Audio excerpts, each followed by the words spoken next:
Olá, amigos! Tenho uma proposta para vocês. Você não conhece ainda a Rádio Chico Xavier? A web rádio? Você não sabe o que está perdendo. Acesse lá, você vai ter informações fantásticas sobre tudo que a doutrina dos Espíritos trata, palestras, histórias de Chico Xavier. Olha, é sensacional, eu recomendo. Você não sabe o que está perdendo. Eu não perco um programa. Tchau, gente!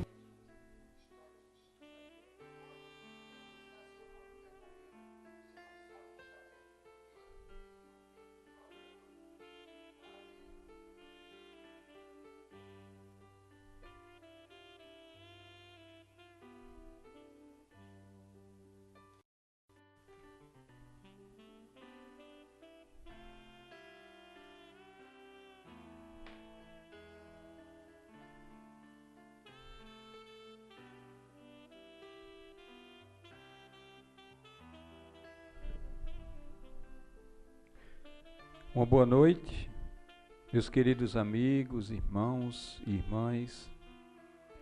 A TV Chico Xavier e a rádio chicoxavier.com mais uma vez ao vivo com o Momento com Chico Xavier.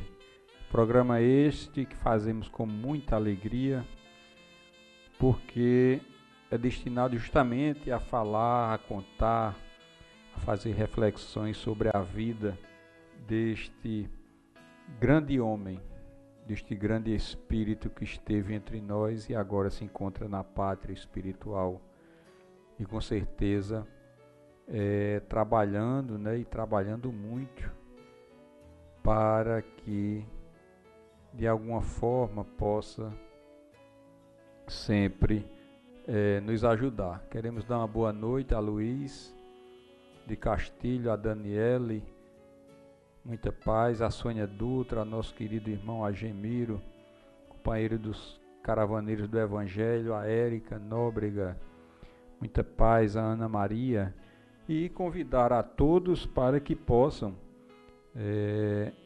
acessar os nossos vídeos lá no nosso canal do YouTube TV Chico Xavier, fazer a sua inscrição, divulgar nas suas redes sociais, para que seus amigos possam assistir, acessar os nossos vídeos, e aqueles que querem escutar a nossa rádio, pode baixar, quem não baixou ainda, o aplicativo oficial através do Play Store, e assim ter acesso à nossa rádio que fica 24 horas no ar. Aqueles que já tem no seu celular aquele aplicativo mais antigo, só entrar no Play Store e fazer a atualização. Esse aplicativo novo é apenas para o Android. Quem tem iPhone pode continuar utilizando o Radiosnet, que tem justamente a possibilidade de você nos sintonizar também e ficar com a sintonia da Rádio Chico Xavier, a sintonia do bem. Para vocês terem uma ideia, a Rádio Chico Xavier, até momentos antes, já estávamos atingindo quase 4.300 acessos, e isso nos deixa com maior responsabilidade para continuar com o trabalho que estamos realizando a cada momento, a cada segundo. Nós queremos, antes de começarmos a reflexão de hoje, do capítulo que nós estamos do livro que estamos estudando, Meus Pedaços do Espelho, de Dona Marlene Nobre, avisar que neste final de semana a TV Chico Xavier estará na cidade de Gurjão, aqui na Paraíba, onde acontecerá um evento da Coordenadoria Espírita do Cariri, o 7º ENECAR, que vai contar com 6 expositores, um de João Pessoa, Marcos Batera, a Jimmy Costa, aqui de Campina Grande, a Francisco de Assis, que é lá de Gurjão, a Érico também, que é de Campina Grande, o Érico Miranda, a Marilourdes Queiroz, que é pertence à Federação Espírita Paraibana, lá é de João Pessoa, e Lindenberg Menezes, que é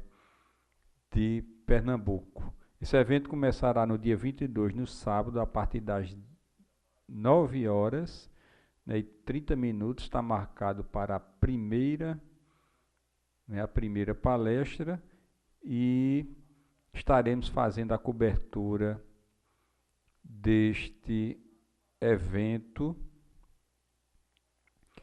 e que possamos contar com a participação de todos os amigos da TV e da Rádio Chico Xavier. Dona Luísa Medeiros, que chegou agora há pouco, muita paz.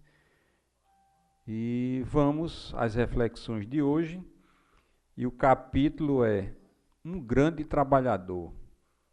Marlene Nobre teve justamente o carinho de justamente também tratar, né, desse assunto, onde esse livro é dedicado justamente a registrar os seus momentos com o Chico Xavier.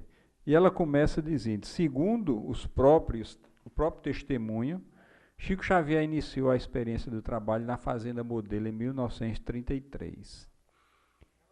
E ela diz que leu a ficha de trabalho que ele começou a servir no dia 1º de maio, em um grande feriado nacional, o que não deixa de ser inusitado. Quer dizer, em um feriado nacional, Dia do Trabalhador, Chico justamente começa a sua tarefa de trabalho do pão de cada dia. No seu contrato regular de trabalho consta, porém, o ano de 1935. Prestem atenção.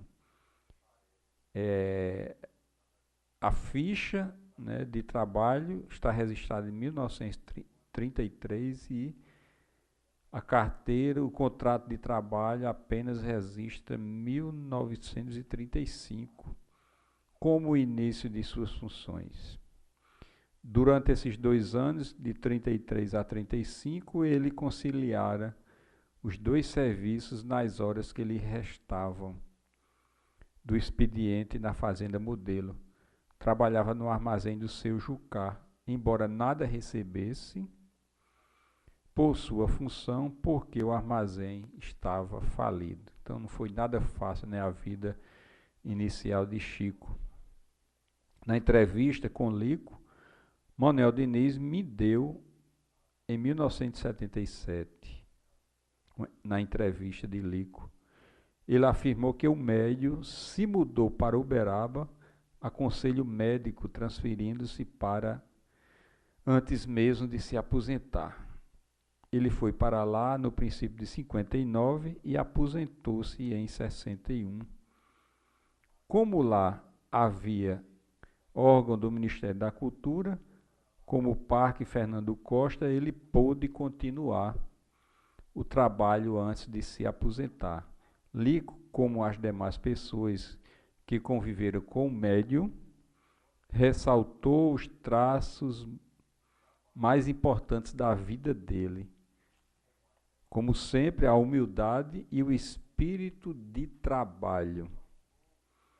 Desse modo, quando Chico mudou-se para Uberaba, estava ainda sob regime do trabalho do Ministério da Agricultura, desempenhando então as suas funções na nova cidade, de 59 a 17 de janeiro de 61. Eu estava justamente com 1 ano de idade. Quando ele aposentou-se, no governo do presidente Juscelino Kubitschek de Oliveira, sua ficha de trabalho era exemplar, como não poderia deixar de ser de outra forma. Aposentou-se sem ter usufruído de nenhuma licença. Olha o espírito de responsabilidade de Chico. E nenhuma suspensão, trabalhando muitas vezes aos sábados, domingos e feriados. Quem faz isso hoje em dia? É uma raridade, a não ser que seja obrigado pela a própria circunstância, né, da empresa. Quando se realizavam as feiras agropecuárias, eram momentos mais especiais. Como se viu, Chico foi um grande trabalhador, tendo começado muito cedo a garantir, né, a própria subsistência. Quer dizer,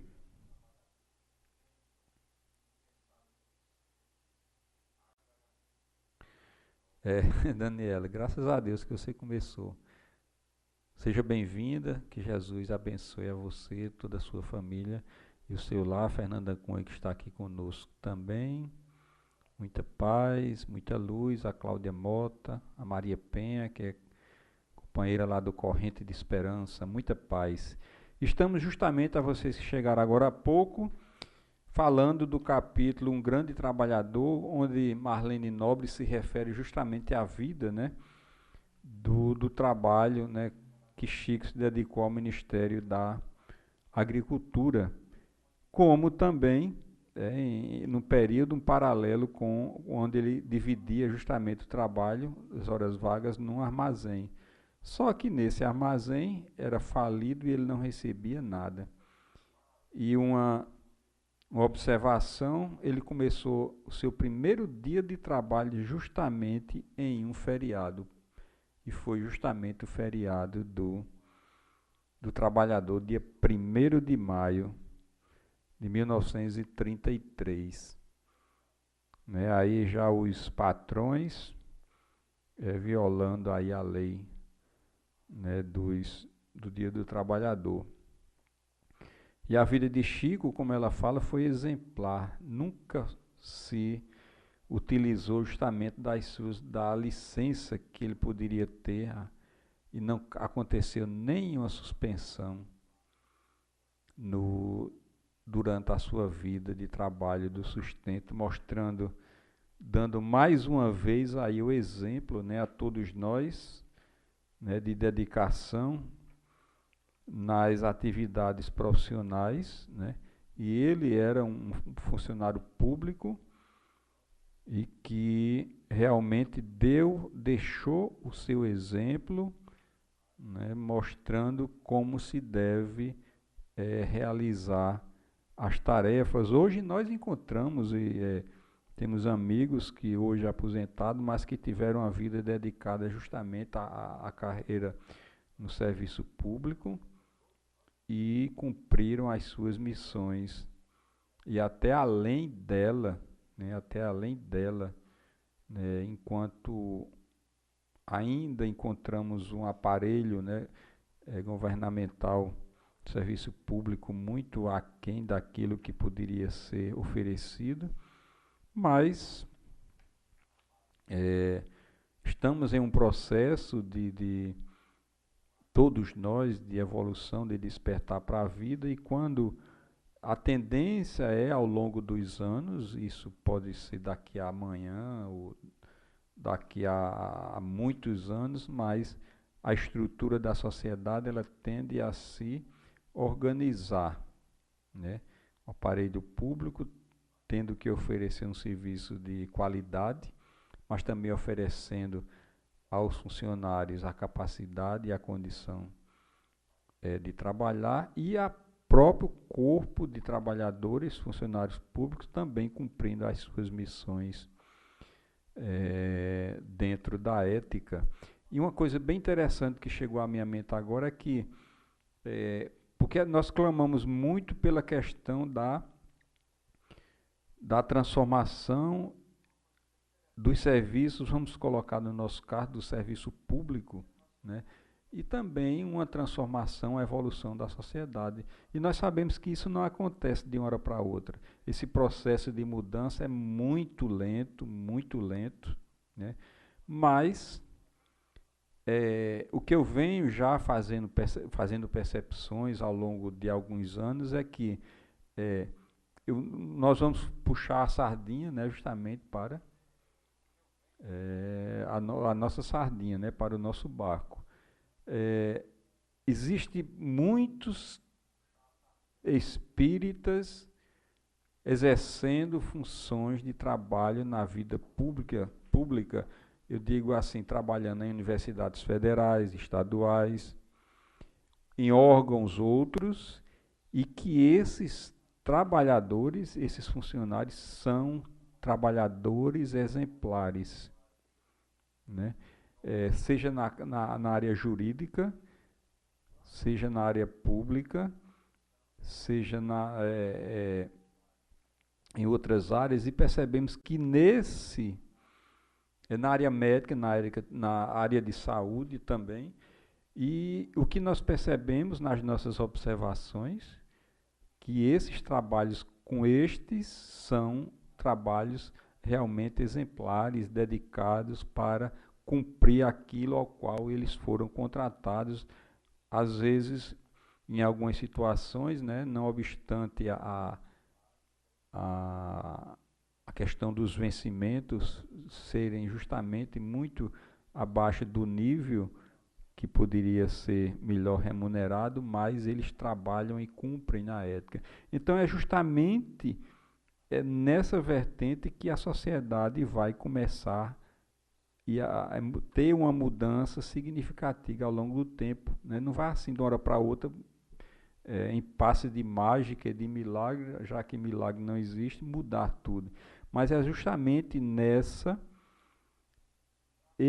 os bons, vamos dizer, os bons espíritas, os bons cristãos, os éticos nessa área moral e profissional vão assumindo os cargos e cumprindo as suas atividades para o qual foram contratados. Da mesma forma é a sociedade em geral. Aqueles que não cumpriram as suas missões dentro da reencarnação voltam para a pátria espiritual, reencarnam outros mais evoluídos, mais trabalhados moralmente, e assim a sociedade vai, né, se melhorando.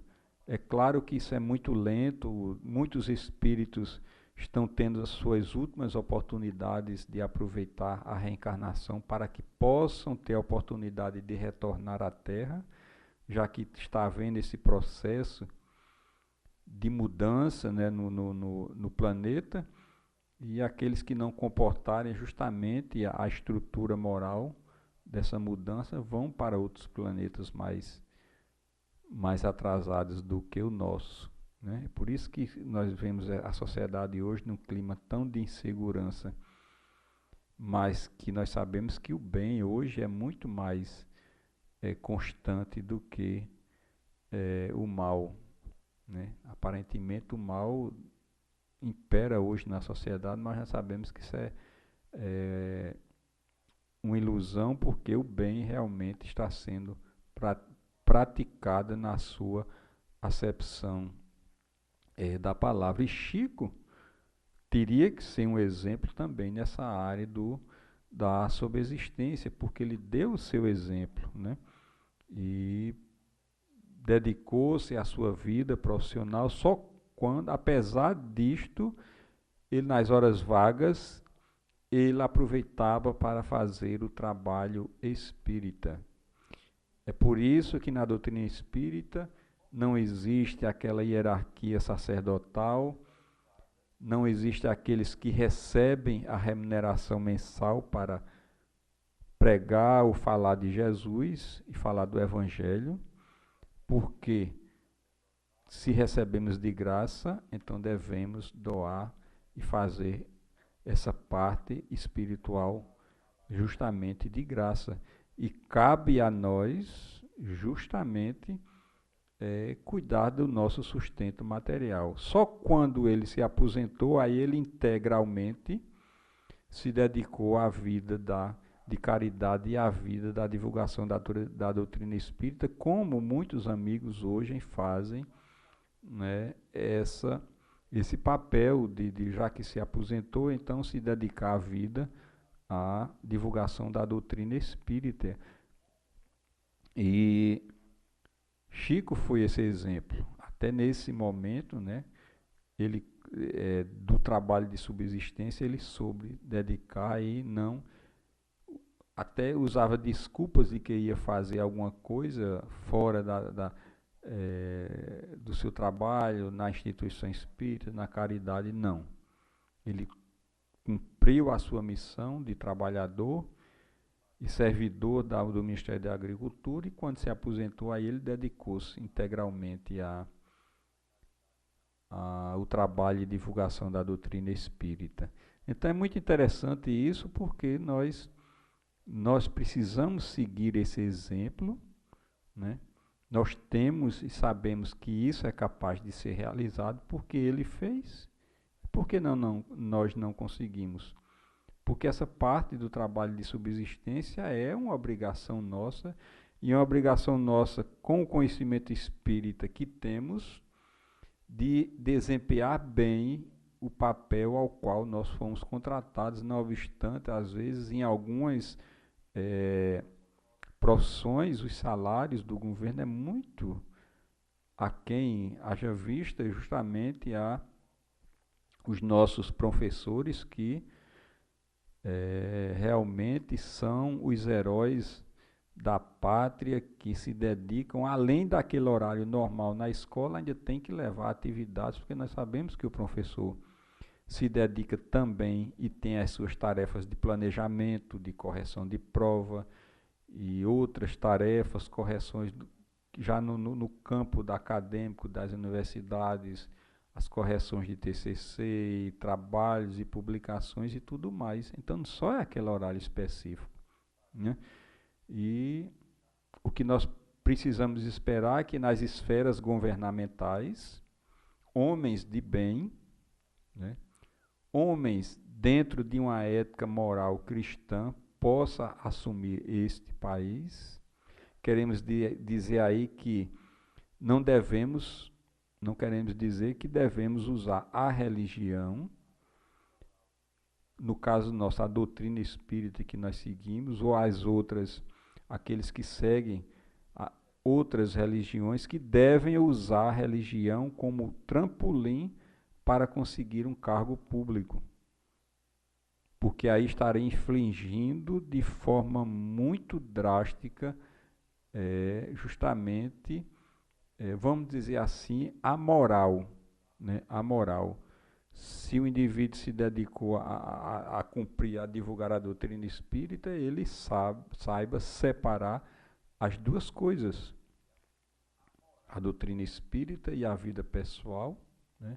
E a vida política, né?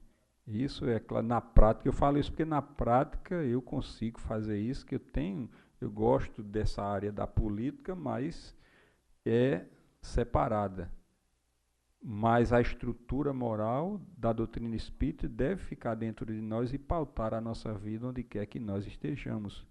E o que nós vemos aí, é claro que há um envolvimento muito grande das religiões, que não é o nosso momento de discurso aqui, para conseguir justamente cargos públicos.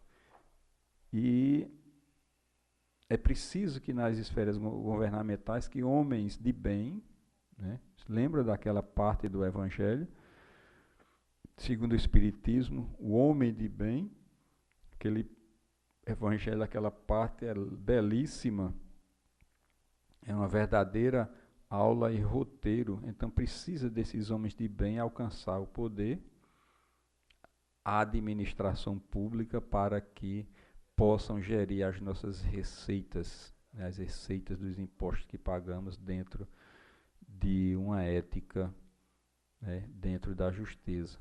E Chico foi esse homem que nos deu exemplo, né? Haja vista que ela coloca aqui o grande, né, Chico, o grande trabalhador.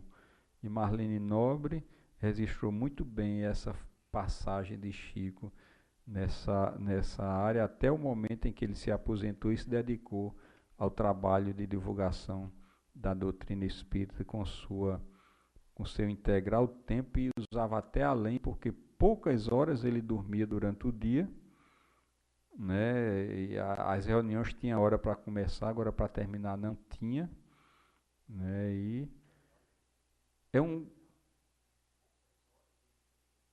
interessante é que o que eu mais gosto, que além de outras coisas que me atraiu à doutrina espírita desde 85, foi justamente essa questão da dedicação do trabalhador e não ter essa questão de remuneração, porque eu questionava muito ter que receber um salário para divulgar os ensinamentos de Jesus.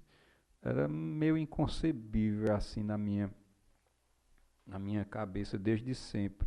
E isso me atraiu, e quando a gente começou a trabalhar no movimento espírita ao longo dos anos, a gente percebe, né, justamente trabalhadores que viajam o Brasil inteiro, o exterior, e com muita dedicação, motivação, estudando muito para que possa levar o melhor nos eventos, né?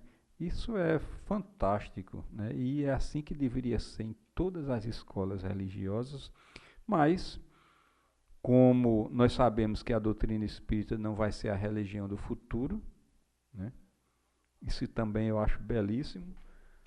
Não somos pretensiosos para tal, nós espíritas, mas ela será justamente o futuro das religiões, porque naquilo que falta nelas, elas vão absorver esse conhecimento da doutrina espírita, porque vai chegar um momento em que seus fiéis vão sentir falta de alguma coisa para explicar a própria existência, e nós temos a explicação para tudo. Então é nesse sentido que nós seremos a influência a boa influência para as outras escolas religiosas, para que eles comecem a ter uma noção melhor do que é a nossa existência. Isso é simplesmente maravilhoso. E, como sabemos que fora da caridade não há salvação, né? Não é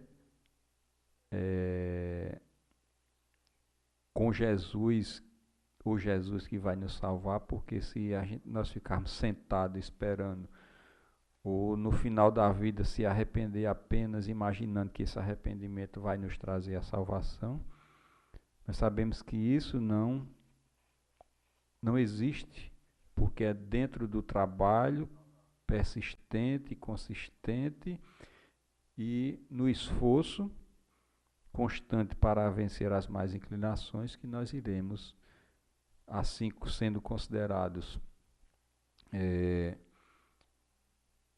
bons, né, cristãos, e assim vamos merecendo nesse esforço sincero o apoio dos espíritos amigos, dos espíritos de Jesus.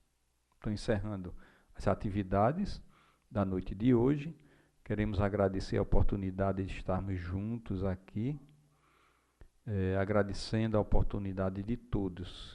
O incentivo que a TV Chico Xavier e a Rádio Chico Xavier vem tendo ao longo da semana, né, ao longo dos dias, os acessos, as inscrições lá no canal do YouTube, as pessoas que curtem a nossa página no Facebook, que seguem o nosso perfil no Instagram, que baixam que baixaram e que ainda vão baixar o nosso aplicativo da rádio, que fica 24 horas no ar. Só nos dá justamente a responsabilidade de fazer um bom trabalho. E fazer o nosso trabalho, que é a divulgação da doutrina espírita. E isso primeiramente, é muito benéfico, porque é preciso que nós estejamos estudando constantemente para que possamos levar os entendimentos daquilo que nós estudamos com clareza, mas, como você sabe, ficamos abertos ao entendimento e à troca de informações de todos vocês, né, para algum engano ou aumentar ou enriquecer as colocações, né, que nós fazemos aqui, e assim nós vamos fazendo o trabalho em conjunto dentro de uma grande, imensa assembleia, e assim sendo, sem contar justamente o que os espíritos, né, os nossos amigos do outro lado, que são trazidos para que possamos assistir, ou a própria tecnologia espiritual que leva justamente as ondas da fala e outros recursos para que também seja escutado pelos espíritos. Se recebemos transcomunicação, né, através da transcomunicação que ainda está um pouco rudimentar, então se vem de lá para cá, então pode muito bem, porque eles têm a tecnologia de ponta, podem levar justamente essa palavra, essa imagem para o outro lado, e isso nós acreditamos. E a transcomunicação que está crescendo de forma muito intensa, né? E isso nós temos a prova disso, porque nós tínhamos, desativamos ultimamente, mas estamos fazendo justamente um trabalho de transcomunicação e temos gravação de comunicações, né, de alguns espíritos que deixaram registrado justamente no computador as suas mensagens. Temos isso gravado e foi muito emocionante as primeiras comunicações que nós recebemos, e vamos reativar essa experiência, essas pesquisas logo mais. Que Jesus possa nos abençoar, possa nos proteger e nos envolver sempre, o lar de vocês, as famílias de vocês, os locais de atividades de trabalho, aqueles que exercem trabalho profissional, sejam sempre abençoados, sempre protegidos. Muita paz para todos.